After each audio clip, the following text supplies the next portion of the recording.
Well, you're right. Our founders pledged their lives and their fortune in their sacred honor. They sacrificed their prosperity for their posterity. Today, we're sacrificing our posterity for prosperity and saddling our kids with the world's greatest debt. And getting nothing, though, actually destroying our prosperity now, thinking we sold our posterity for our prosperity, we lost both.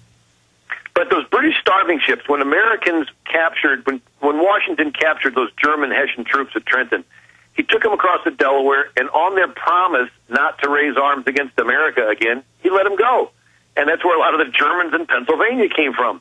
But in contrast, the British took the American patriots, put them into prisons, turned churches into prisons, turned schoolhouses into prisons, and then had starving ships.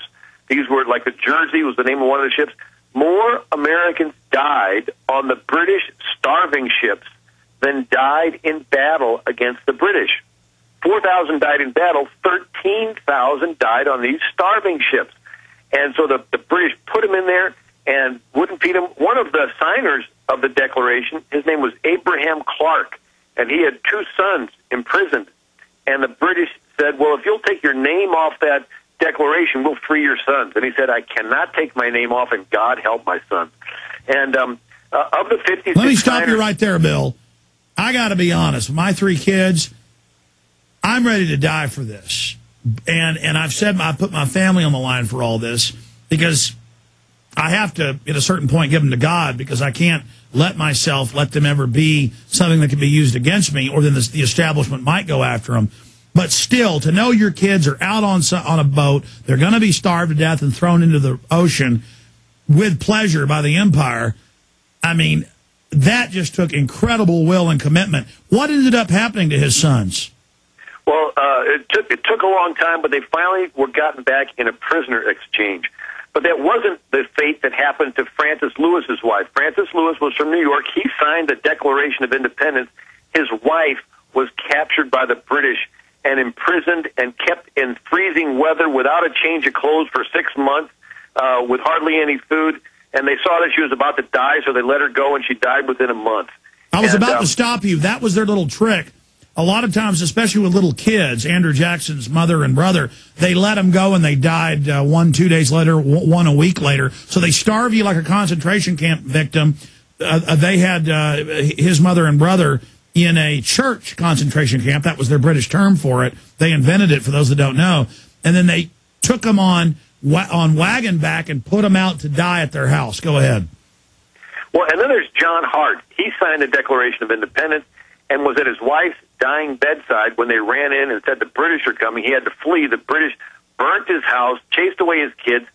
He had to live in fields and in caves, and broke his health, and he died before the war was ended. That was John Hart. Then there was Richard Stockton, popular guy in New Jersey, Chief Justice of their colonial Supreme Court. But the British offered amnesty, whoever would return to being a politically correct loyalist.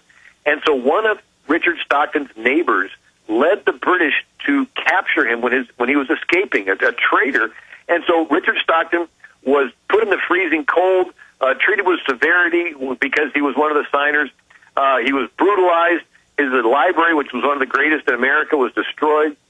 His money he had in continental currency, which became worthless, and he was released. The government never paid him back. He didn't get any stimulus bailout, and he died bankrupt at 51 years old in 1781. What about some of the famous British massacres, too? Putting people in buildings and killing them, burning them?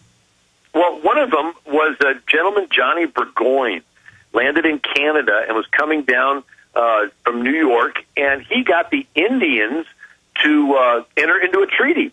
And it's actually referred to in the Declaration of Independence, where he basically told the Indians to go out and terrorize the Americans. Well, one of the stories was that the Indians couldn't tell who was a loyalist and who was an American, and David Jones left his New York village and went to join Johnny Burgoyne and told his fiancée, Jane McCrae, that he would come back for her. Well, at close, one evening, the Indians came into the camp, their scalps, and one of them was the long red hair that David Jones recognized belonged to his fiancée, Jane McCrae. And so they were fighting over who would get her scalp, and then they killed her and just cut it off. And so Gentleman Johnny Burgoyne had to go and tell these Indians to cool it, and they got offended and left. And so here it is, Burgoyne banned in the middle of the New York forest, and the Americans finally surround him and win the Battle of Saratoga. But this is where we see that the Declaration talks about how the king has incited the natives of the frontier to butcher the inhabitants of our colonies. But over and over again, another one was John Witherspoon. He was the one clergyman to sign the Declaration of Independence. They burnt his college. Princeton was the college that he was the president of, and his son, James Witherspoon, died in the Battle of Germantown there in Pennsylvania. A little interesting trivia, Reese Witherspoon is a distant descendant of John Witherspoon, the actors there. But we see that they paid this price to have their names on that document. One interesting story is John Adams. He was the first U.S. ambassador after the war to the King of England. And he made international news when he refused to bow to the king. I mean, here's a former subject of the king, but now he's an American citizen, and he goes in there and doesn't bow. He had a backbone of steel. And so that set the precedent that no American president or any representative of America would ever bow to any other monarch until, of course, President Obama bowed to King Abdullah. But we see that the founders, they vehemently wanted to defend their independence, and that's why I'm sure that they would be turning in their graves when they would see this power taken away. You know, our founders bathed themselves in philosophers that talked about how to separate power. Again, they took the powers of the monarch, broke them into three branches. They separated from the federal to the state level, tied it up with 10 handcuffs we call the first 10 amendments. But there were other philosophers that wanted to concentrate power. One of them was Machiavelli. He lived 500 years ago in Italy. And Italy wasn't Italy. Italy was a bunch of little kingdoms and dukedoms and papal states, and they were always fighting each other.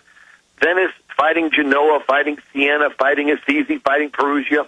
And so Machiavelli said, you know, if one prince could control all of Italy, it would stop all this infighting.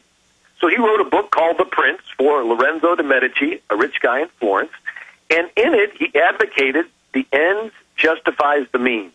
In other words, if the prince wanted to capture a city, but the people didn't want him to, well, if he goes in there, the people will hate him. But if the prince pays insurgents to kill cows, burn barns, create terror, the people will cry out for help. The prince will come in and kill the guy that he bribed, and everybody will treat the prince like a hero. So it's good marketing. You create the need and fill it.